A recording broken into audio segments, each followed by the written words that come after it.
마태복음 예수님께서 시험 받으시는 그 장면의 두 번째 시험입니다. 두 번째 시험. 오늘 또 이 말씀을 통해서 하나님께서 우리에게 무엇을 말씀하시는지를 잘 이해하시기를 원합니다.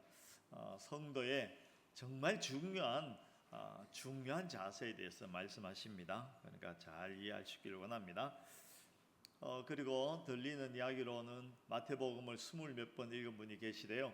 10번만 읽으시라 그랬는데 그러시면 안 돼요. 그러시면 안 되고 마태복음을 반복해서 읽으면 훨씬 유익이 있습니다. 마귀가 사탄이 예수님을 시험합니다. 성전 꼭대기에서 뛰어내려라. 그러면 하나님께서 그의 사자들을 보내서 네 발이 땅에 다치지 않도록 받아주실 것이다. 그렇게 시험을 합니다. 한번 뛰어내려 봐라. 그렇게 시험하죠. 예수님께서 무엇이라고 말씀하십니까? 즉각적으로 아주 단호하게 말씀하십니다. 주 너의 하나님을 시험하지 말라. 주 너의 하나님을 시험하지 말라. 마귀가 하는 시험의 의미가 무엇인지, 그리고 주님께서 시험하지 말라라고 하는 말씀의 의미가 무엇인지를 잘 살펴봐야 되겠죠. 그것을 통해서 오늘은 특별히 성도됨의 가장 기초가 되는 가장 중요한 것을 배우려고 합니다. 그 말씀을 잘 이해하시기를 원합니다. 우리가 살아가다 보면 우리 뜻대로 되지 않는 일들이 많이 있죠. 특별히 잘 될 때는 우리가 근심하거나 염려하지 않습니다. 무슨 일이 내 뜻대로 나의 기대와 다를 때 우리가 근심하고 또 심지어는 하나님 이거 왜 이럽니까 하고 불평하기도 합니다. 하나님 왜 이렇게 더디 가십니까? 그런 생각들이 우리 머릿속에 꽉 차고 우리를 더 이상 나가지 못하게 꽉 묶어두는 그런 경우가 있습니다. 그러나 그러해서는 안 될 것입니다. 그러므로 오늘 말씀을 통해서 우리가 가져야 하는 가장 기본적인 신앙인의 태도를 잘 가지면 우리가 더 이상 그러한 것들에 묶이지 않습니다. 그것을 뛰어넘을 수가 있는 것이죠. 잘 볼 수 있기를 원합니다. 여러분, 오늘도 여기 사탄은 우리 예수님을 시험합니다. 시험, 우리도 그런 이야기 많이 하지 않습니까? 시험 들었다.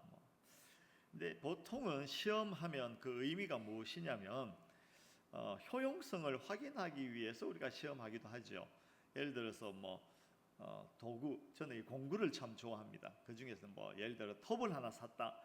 톱을 샀으면 이 톱이 제대로 잘 작동하는지를 미리 이제 배송을 받으면 이제 확인해 보잖아요. 이게 잘 됐나, 잘 만들어져 있나, 과연 그 기능을 잘 할 것인가. 그래서 어떻게 합니까? 두들겨 보기도 하고, 흔들어 보기도 하고, 들어보고, 또 작은 것을 이렇게 이제 테스트를 해보기도 합니다. 그런 것처럼 효용성을 시험해 보는 의미에서의 시험, 그것도 있을 것입니다. 그러나 여기에서 말하는 시험은 한 걸음 더 들어가서 우리가 하나님을 어떻게 이해하는지, 우리가 하나님을 어떤 분으로 알고 있는지에 대해서 스스로 이제 테스트해 보는 겁니다. 오늘 마귀도 그 이야기 하는 겁니다. 너 하나님과 어떤 사이냐? 한번 시험해 보자. 너 하나님과 어떤 관계야? 한번 시험해 보자. 이런 이야기 하는 것이죠.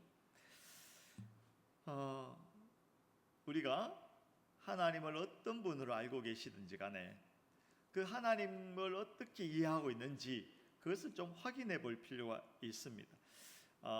여기서 말하는 시험이라는 것은 사람이 하나님의 유용성의 차원에서 한번 해보자, 다뤄보자, 그렇게 하지 말라는 이야기입니다.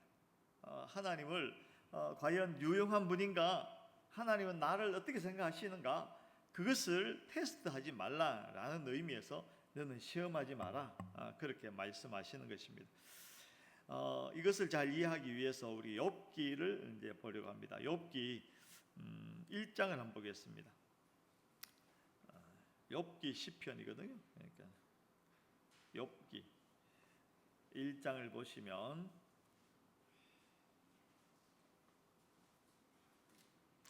우리 고목사님께서 지난주 오후에 이렇게 설교하시더라고요.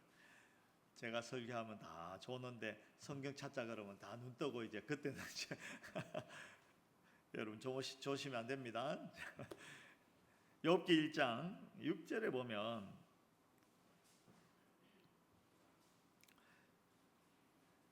읽어보겠습니다. 6절부터 11절까지 우리 일단 교독하겠습니다. 시작. 제가 먼저 6절. 하루는 하나님의 아들들이 와서 여호와 앞에 섰고 사탄도 그들 가운데 온지라.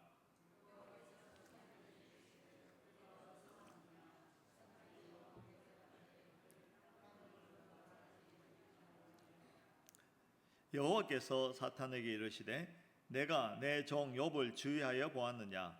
그와 같이 온전하고 정직하여 하나님을 경외하며 악에서 떠난 자는 세상에 없느니라.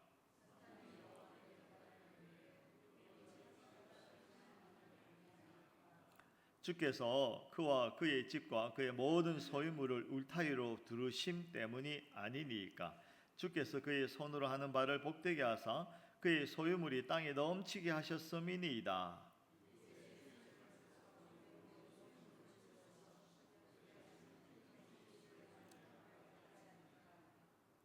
네, 구절에 보면 이 사탄이 이야기합니다. 여호와께 대답하여 이르시 욥이 어찌 까닭없이 하나님을 경외하겠습니까? 욥이 하나님을 경외하는 것, 하나님을 섬기는 데는 이유가 있다는 것입니다. 무슨 이유냐면 하나님께서 욥을 잘 지키고 보호하셨기 때문에 울타리를 쳐주시고 욥에게 복을 주셨기 때문에 욥이 하나님께 잘한다는 것입니다. 하나님이 욥과 어떤 관계냐면 이해관계가 있다는 것이 이해관계, 주고받고의 관계라는 것을 이야기합니다. 사탄의 이야기가 그렇다는 것입니다. 욥이 하나님께 잘하는 것은 하나님께서 욥에게 축복하셨기 때문에 그런 것이지 까닭없이 왜 하나님에게 잘하겠습니까? 이것이 사탄의 도전이죠. 도전. 사탄의 말인즉 사람이 하나님을 경외하고 하나님 앞에 무릎 꿇고 봉사하고 헌신하고 섬기는 것은 그것으로 말미암아 얻는 보상이 있기 때문이 아닙니까? 하나님 그렇지 않습니까? 욥이 그래서 하나님께 잘하는 것입니다. 이 이야기하는 것입니다. 그래서 하나님께서 어떻게 하십니까? 12절에 보면 여호와께서 사탄에게 이르시되 내가 그의 소유물을 다 내 손에 맡기노라. 다만 그의 몸에는 내 손을 대지 말지니라. 무슨 이야기면 그래? 과연 그런지 한번 보자. 그러면 너의 욥의 모든 소유물을 네 손에 한번 맡길 테니까 네가 어떻게 한번 해봐라. 그러나 그 목숨에는 손을 대지 마라. 어떻게 됩니까? 이 사탄이 가서 욥을 칩니다. 재산을 치고 또 자녀들을 다 빼앗아갑니다. 죽이죠. 나중에는 그 몸에도 병을 줍니다. 온 몸이 흘러가지고 기화장을 가지고 그 몸을 끌고 있는 그런 처참한 자리에까지 떨어지게 합니다. 그러나 어떻게 합니까? 욥이 배신했나? 그렇지 않습니다. 그 성경 쭉 이제 욥기 끝까지 가보면 욥이 하나님 앞에 여전히 신실한 모습으로 서 있는 것을 보게 됩니다. 그것을 통해서 우리가 무엇을 보냐면 하나님은 인간을 근본적으로 써먹기 위해서 기르는 것이 아닙니다. 동시에 우리는 하나님께 어떤 조건을 제시하여서 보상으로서 무엇을 받고자 하는 그 하나님 편에서도 우리가 무엇을 하나님께 주었을 때 하나님께서 그것을 보시고 보상으로 무엇을 주시는 그런 분이 아니라는 것입니다. 욥이 하나님 앞에 복받기 위해서 죄를 안 짓고 또 깨끗하게 산 것이 아니라는 것입니다. 하나님께서 우리에게 요구하시는 궁극의 자리는 그런 자리가 아닙니다. 우리는 진정한 신앙인으로서 더 깊은 차원으로서의 이해가 필요합니다. 하나님과 나와의 관계가 어떤 관계인지를 잘 이해해야 된다는 것입니다.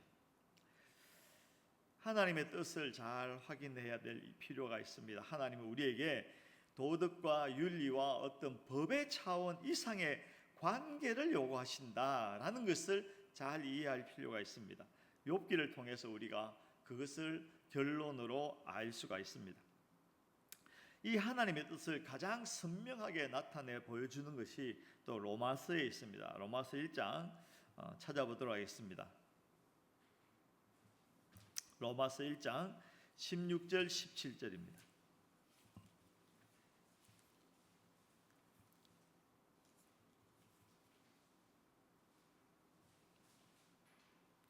로마서 1장 16, 17 교독합니다. 내가 복음을 부끄러워하지 아니하노니 이 복음은 모든 믿는 자에게 구원을 주시는 하나님의 능력이 됨이라. 먼저는 유대인에게요 그리고 헬라인에게로다.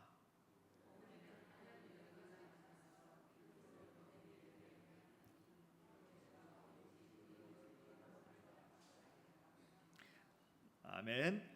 복음에는 하나님의 의가 나타났다. 무슨 의입니까? 우리를 구원하시는 의가 나타난 것이죠. 자, 로마서 3장을 보겠습니다. 3장 한 장 넘겨서요. 3장 21절 22절 봅니다. 이 구원, 즉 복음에 나타난 하나님의 의, 구원의 의를 무엇이라고 설명하냐면 21절 22절 우리 같이 읽어보겠습니다. 시작. 이제는 율법 외에 하나님의 한 의가 나타났으니 율법과 선지자들에게 증거를 받은 것이라. 곧 예수 그리스도를 믿음으로 말미암아 모든 믿는 자에게 미치는 하나님의 의인이 차별이 없느니라. 복음에 나타난 의는 구원의 의인데 무엇과 다르냐면 율법과 다르다고 했습니다. 율법이 무엇입니까? 율법은요, 잘잘못을 따지는 것입니다. 잘하는 것이 무엇이고 못하는 것이 무엇인가, 그것을 따져서 잘하면 상을 주고 못하면 벌을 주는 것, 그것이 율법입니다. 그러나 복음은 그렇지 않다는 것이죠. 복음은 율법과 전혀 다른 것입니다.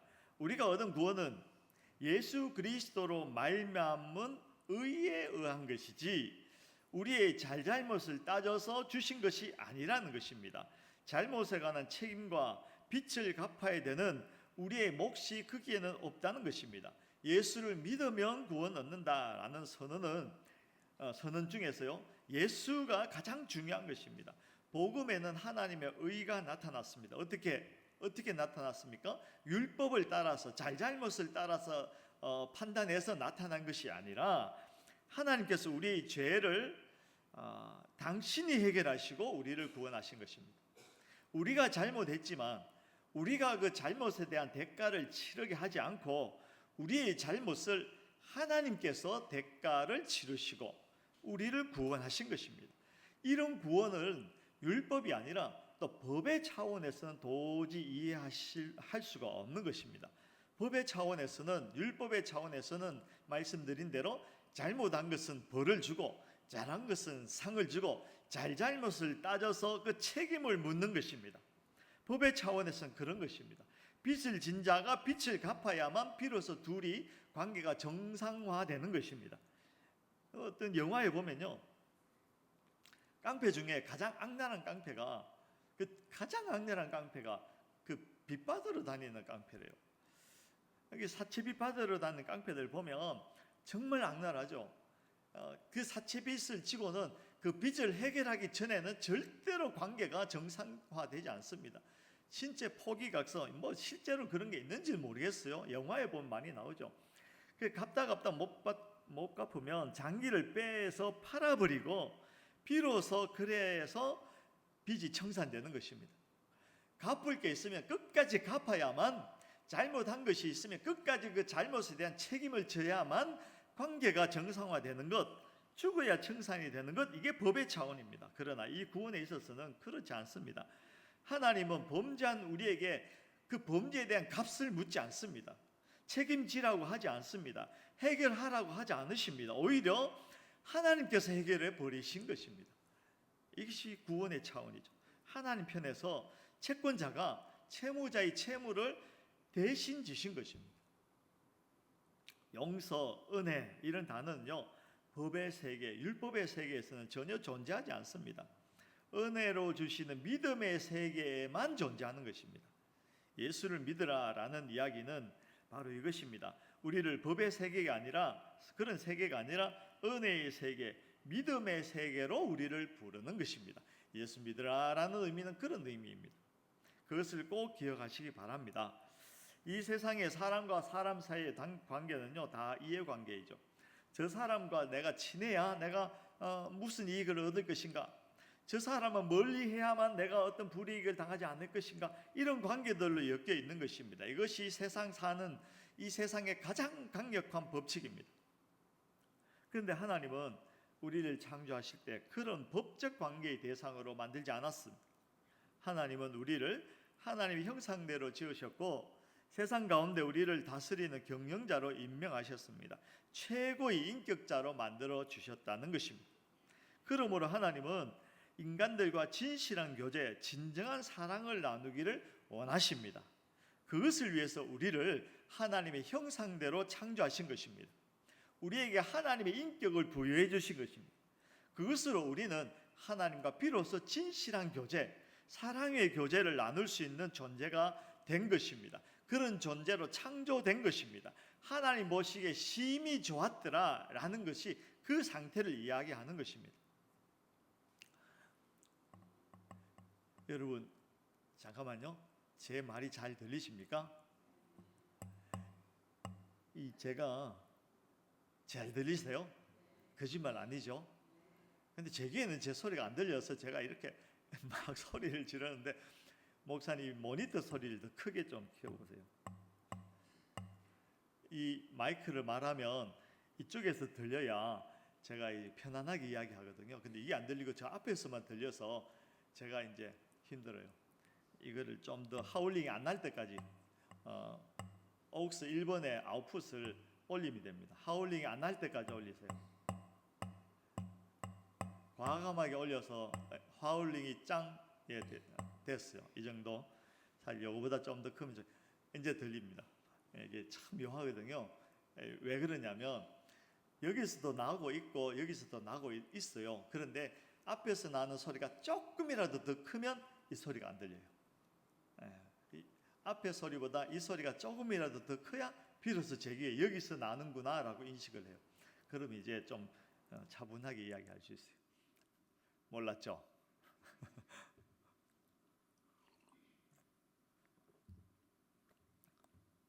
우리는 법의 차원으로 창조된 것이 아니라 은혜, 믿음의 차원으로 창조된 것입니다. 하나님께서는 우리에게 하나님의 형상을 심어주시고 정말 인격적 존재로 만들어 주셔서 그 인격을 통해서 하나님과 사랑 나누는 그런 은혜의 차원, 믿음의 차원, 그런 차원으로 우리를 창조해 주셨다는 것입니다. 선악과가 그것을 이야기하는 것입니다. 선악과, 여러분 어떤 사람들은 선악과 괜히 만들어 가지고 그거 힘들게 만들어서 타락하게 만든 것 아니냐, 그래서 죄의 원인을 하나님께 두는 그런 이상한 목사도 있었어요. 지금 죽었지만. 그런 이야기 들으면 안 됩니다. 선악과 왜 만들어 놨을까요? 바로 이것입니다. 하나님이 우리를 기계적인 존재로 기계적으로 조정하시지 않는다는 것을 선악과를 통해서 우리가 알 수 있어요. 선악과를 만들어 두시고 법을 주셨습니다. 법을 받은 우리가 어떻게 해요? 프로그램 되어서 기계적으로 안 먹는 것이 아니라 우리 스스로 자발적으로 하나님의 법에 항복하는 것입니다. 하나님의 법에 기쁨으로 항복하는 것입니다. 그것이 선악과가 가지고 있는 의미입니다. 사랑으로부터 나오는 항복이라는 것이죠. 사랑은요, 상대방에게 책임을 묻지 않습니다. 언제나 서로 짐을 지려고 하는 것이죠. 이런 것입니다. 모르는 사람이 버스를 탔는데 모르는 사람이 와서 발을 꾹 밟고 지나갔어요. 모르는 사람이면 우리가 요즘 문화시민으로 발 밟았다고 해서 그걸 가지고 한 대 때려주고 막 그러진 않죠. 그러나 최소한 째려보죠. 딱 째려보고. 그러나 정말 사랑하는 사이에서 어쩌다 서로 밟았어요. 그러면 밟힌 사람이 이렇게 이야기합니다. 아이고 미안해요. 내 발을 당신 발 밑에 두어서 죄송합니다. 이렇게 이야기하는 건 사랑하는 관계에서 가능한 것입니다. 하나님은 우리를 그런 사랑의 관계를 맺기 위한 존재로 창조하셨다는 거죠.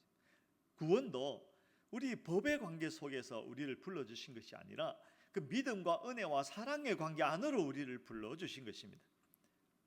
그것이 성경이 우리에게 이야기하는 것입니다. 하나님을 법적으로, 그 이해관계로, 기계적인 차원으로 그런 대상으로 생각하지 마라.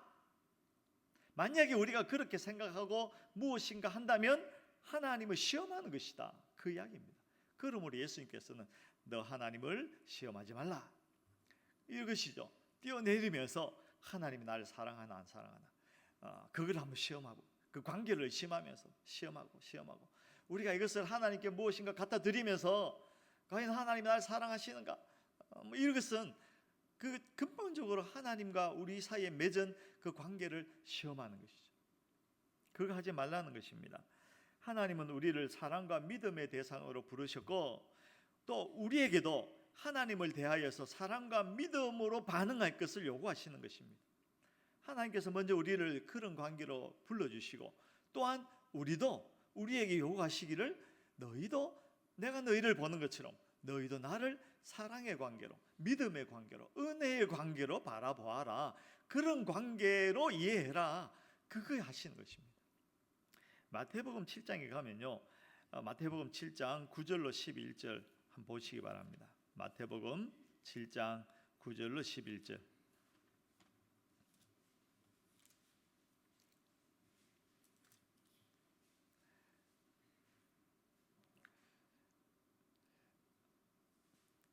마태복음 7장 9절로 11절 제가 읽어볼게요. 그냥 너희 중에 누가 아들이 떡을 달라 하는데 돌을 주며 생선을 달라 하는데 뱀을 줄 사람이 있겠느냐? 너희가 악한 자라도 좋은 것으로 자식에게 줄 알거든 하물며 하늘에 계신 너희 아버지께서 구하는 자에게 좋은 것으로 주시지 않겠느냐?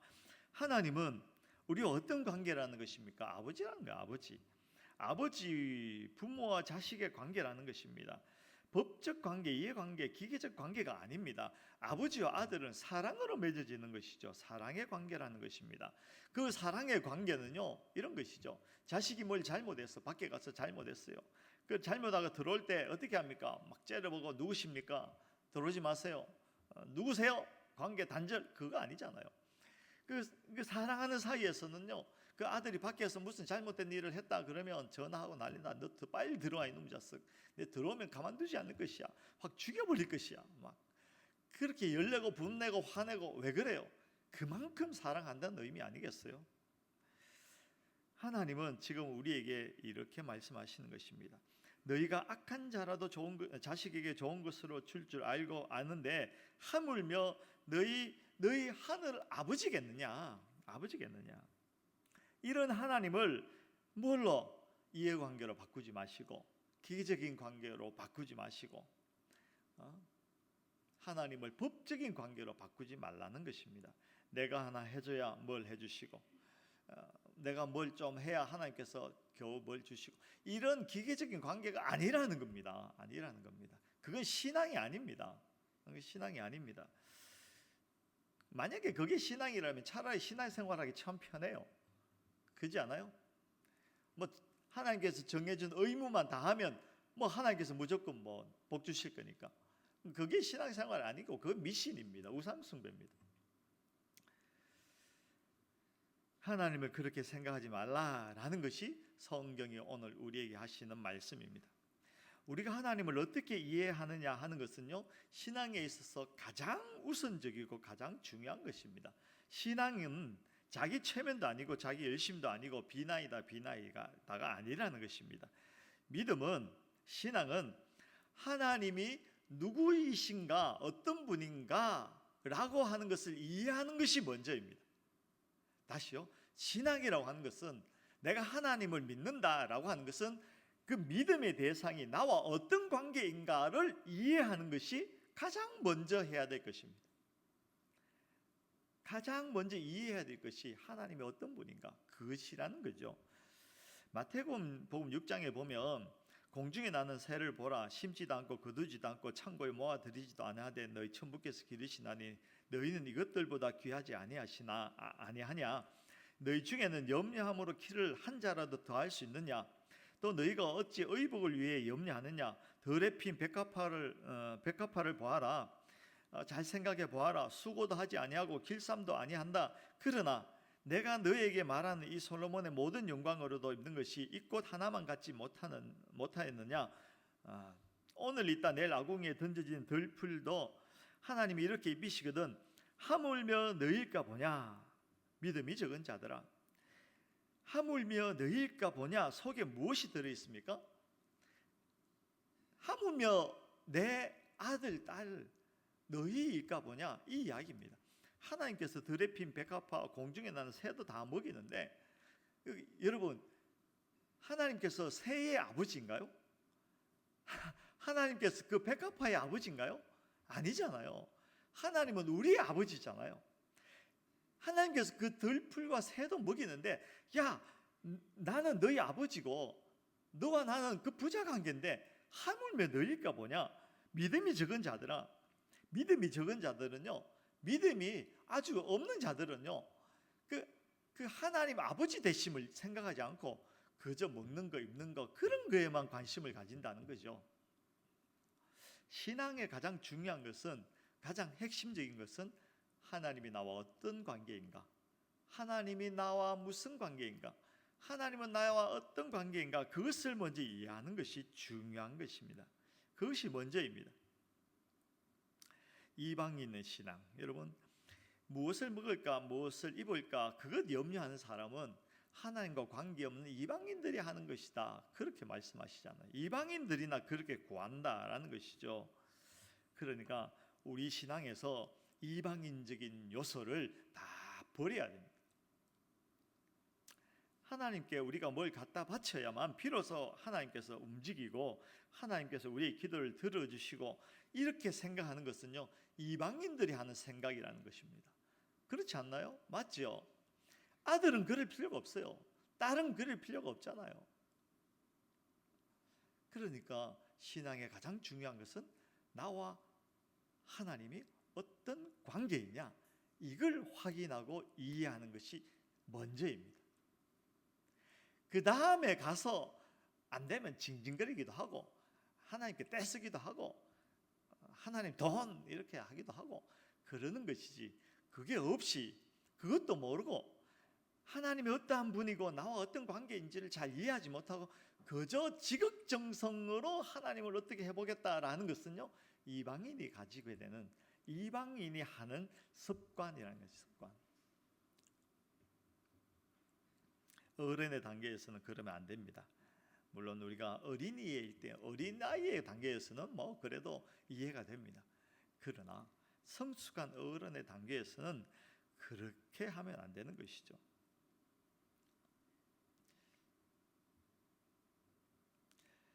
그렇게 한다는 것은 하나님을 시험하는 것입니다. 뛰어내린. 하나님은 그런 분이 아닙니다. 여러분, 하나님은요 나보다 나를 더 잘 아시고 우리보다 더 우리 편입니다. 하나님은 우리 자신이 우리를 편드는 것보다 하나님이 우리 편을 더 드신다니까요.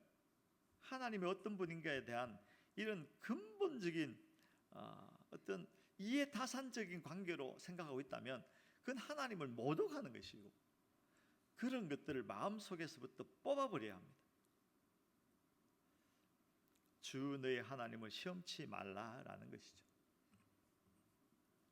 그러므로 이렇게 하시기 바랍니다. 아니 하나님 왜 이렇게 안 됩니까? 왜 이렇게 힘듭니까? 왜 하나님 나를 그냥 두십니까? 이런 생각이 들 때 이사야 55장을 기억하시기 바랍니다. 이사야 55장을 찾아보겠습니다.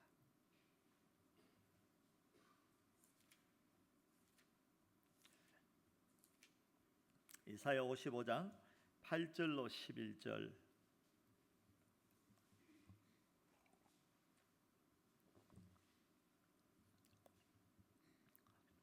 (8절로 11절) 우리 교독하겠습니다. 구약 1035쪽입니다. 이사야 55장 8절로 11절. 제가 먼저 8절 읽습니다.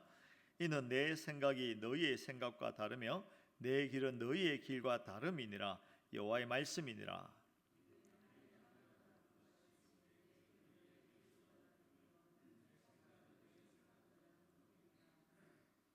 이는 비와 눈이 하늘로부터 내려서 그리로 되돌아가지 아니하고 땅을 적셔서 소출이 나게 하며 싹이 나게 하며 파종하는 자에게는 종자를 주며 먹는 자에게는 양식을 줌과 같이.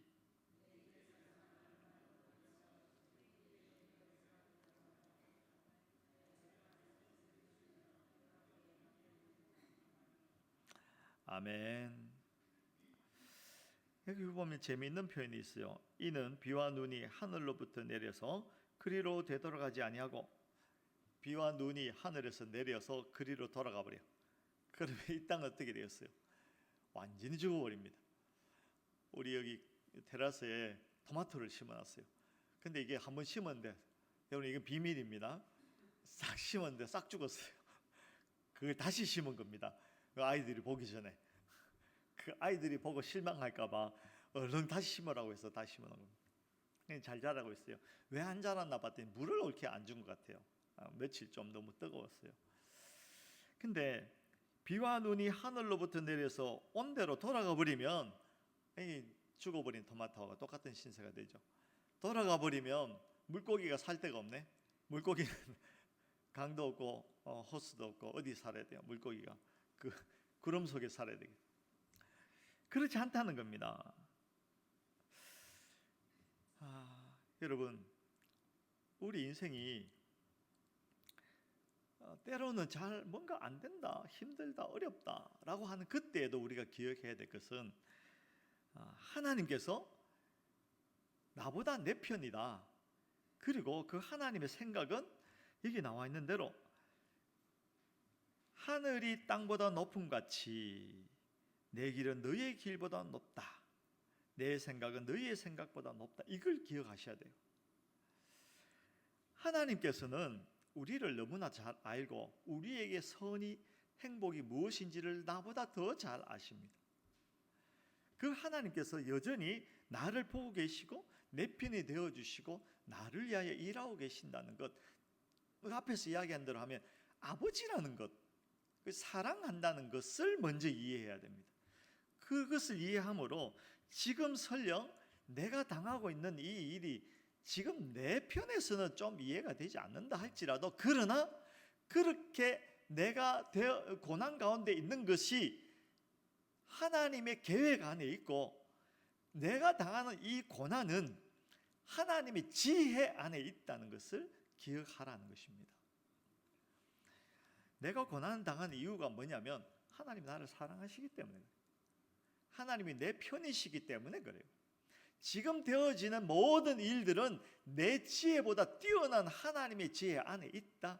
그걸 잘 이해하라는 거예요. 그걸 이해하려면 앞에서 말씀드렸던 하나님이 나와 어떤 관계인가, 하나님이 나를 사랑의 관계로 불러주셨다, 이걸 잘 알아야 돼요. 믿음은요, 신앙은요, 하나님을 아는 것입니다.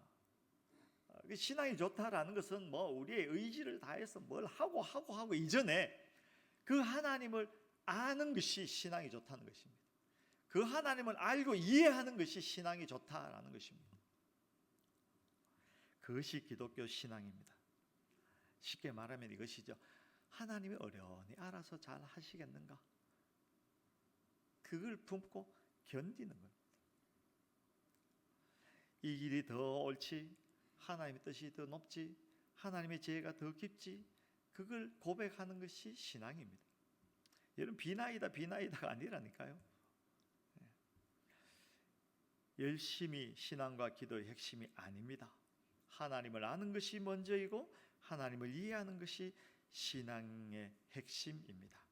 하나님이 우리를 위해서 우리의 인생과 우리의 존재 가운데 간섭하시고 우리에게 요구하시는 신앙도 하나님 자신을 알고 하나님에게 항복하는 것을 요구하십니다.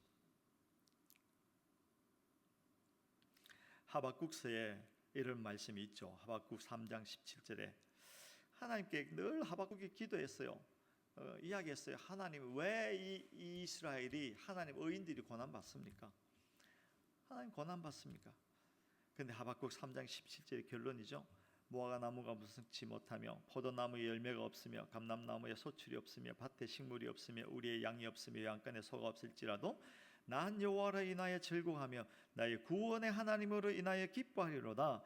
주 여호와는 나의 힘이시라. 나의 발을 사슴과 같게 하사 나로 나의 높은 곳에 다니게 하시리로다. 무엇입니까? 이 하박국 선지자에게 의인에게 주는 보상은 환경을 개선하거나 공공한 처지를 형통하게 바꾸어 주시는 것이 아니라 하나님 그 자신이 보상이라는 것입니다. 하나님의 그 존재 자체가 그 하나님이 나의 하나님이 되어졌다는 그것이 우리 신앙인에게, 우리 의인에게 유일한 보상이라는 것입니다. 사랑하는 사이끼리는요, 상대방 그 대상이 목적이지 그 상대가 가지고 있는 무엇이 목적이 되어서는 안 되잖아요. 그건 사랑이 아닙니다. 그거는 이해관계이고 법적인 관계이고 주고받고의 관계이지. 저 사람과 내가 사랑해서 결혼하면 나 이제 저 사람 돈이 많으니까 잘 먹고 잘 살 수 있겠다, 그렇게 결혼하면요 백발백중 바람납니다. 바람나라는 이야기는 아닙니다.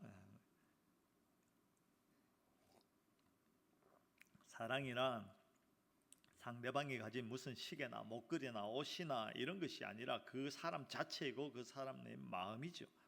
그 사람의 마음을 온전히 갖게 되는 그것이 유일한 보상이고 기쁨이라는 것입니다. 의인에게 준 보상이 뭐냐? 하나님의 백성이 준 보상이, 신자에게 준 보상이 뭐냐면 바로 하나님 그 자체입니다.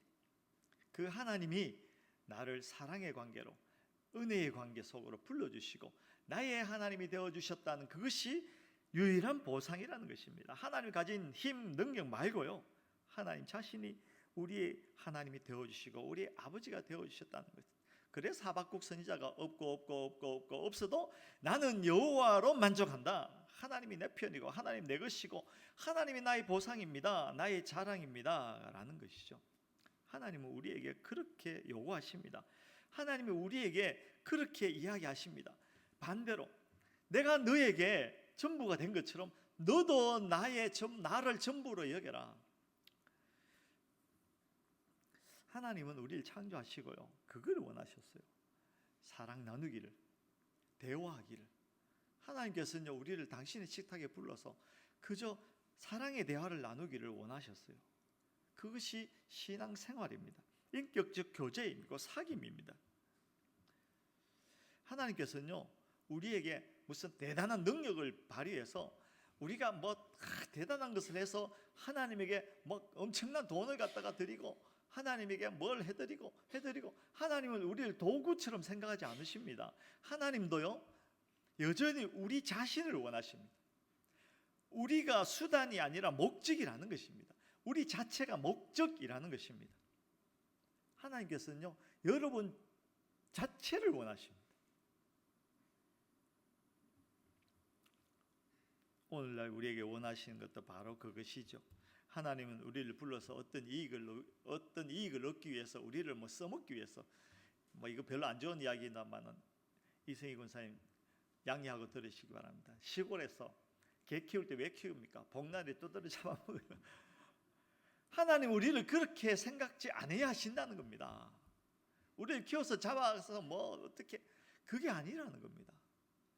당신을 우리에게 그저 그대로 주셨던 것처럼 우리도 있는 모습 그대로 우리 하나님께 드려지기를 원하시고, 우리가 하나님의 식탁에서 사랑의 언어를 나누면서 소곤소곤 사랑 나누는 것을 하나님께서는 우리에게 원하시고 기대하신다는 것입니다.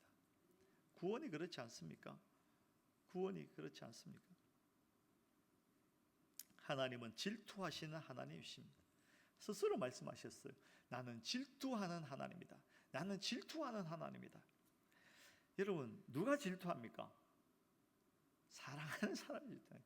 그 말은요, 하나님께서 내가 너를 진짜 미치도록 사랑한다, 너도 나를 미치도록 사랑해라, 이 이야기하는 겁니다. 하나님과 인격적 관계를 맺는 것, 하나님을 모든 일상의 삶 가운데 포함시키는 겁니다. 모든 일상의 대화 가운데 하나님과 하는 겁니다. 우리 첫째 아이는 늘 자기 일에 있었던 것을 가지고 속닥 막 귀에 피가 나도록 이야기합니다.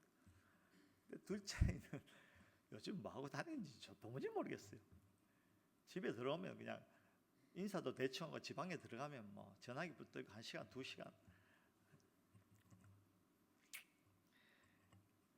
섭섭해요. 사랑하니까 섭섭하다는 말도 안 해봤어요. 지금 여기 사는 거지. 근데 섭섭해요. 하나님도 똑같으세요. 우리의 일상 가운데 하나님을 모셔드리고 하나님과 쏙닥 그리스도께서 내 안에, 내가 그리스도 안에, 주의 말씀이 내 안에, 내가 말씀에 순종하고 묵상하고 그럴 때 우리는 하나님과의 친밀함이 더해져 가게 됩니다. 그게 신앙이고 신앙생활입니다. 그게 먼저입니다. 그것이 먼저입니다. 꼭 기억하시기 바랍니다. 하나님을 시험하시지 마시기 바랍니다. 하나님을 시험하지 마세요. 이해관계 속에 있으면요, 항상 시험해야 돼요. 내가 이걸 주면 하나님 어떻게 하실까? 내가 이걸 하면 하나님께서 과연 이렇게 하실까? 안 하실까? 시험하지 마시기 바랍니다. 뛰어내리지 마세요. 안 뛰어내려도 돼요. 하나님은 당신을 우리에게 주셨고 또 하나님께서는 우리를 당신에게 드리기를 원하십니다. 그 사랑의 관계가 잘 맺어지면 그 공중에 나는 새와 들에 핀 백합화가 부럽지 않아요. 하나님께서 다 어련히 알아서 하시겠어요. 그런 신앙, 깊이 있는 신앙이 되시기를 주의 이름으로 축원합니다. 기도하겠습니다.